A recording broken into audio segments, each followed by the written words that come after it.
Wir sind zuerst mal den Maschinenraum besichtigen. Und da bin ich sehr froh gewesen, dass ich mich davor schon ein bisschen theoretisch befasst damit, wie so eine Dampfmaschine funktioniert.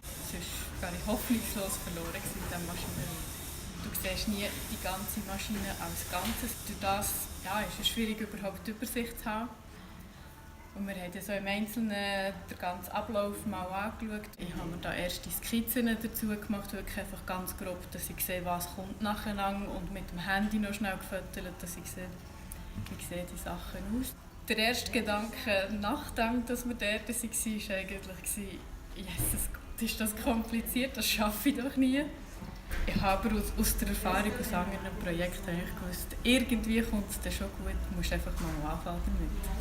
Ich habe dann mal die ganzen Fotos, die ich gemacht habe, ausgedruckt und versucht, wieder in die Reihenfolge zu bringen und noch einmal im Kopf durchzugehen, wie geht das Ganze. Also 50% der Illustration mindestens war eigentlich Denkarbeit. Also es war dann so ein Hin und Her zwischen Skizzen machen, den Maschinist wieder fragen, stimmt das so oder ist das irgendwie anders. Das Projekt habe ich jetzt von Hand gemacht. Nachdem ich die Skizzen nachgezeichnet habe, mit den Fineliner habe ich die eingescannt und dann am Computer noch so ein bisschen sauber gemacht.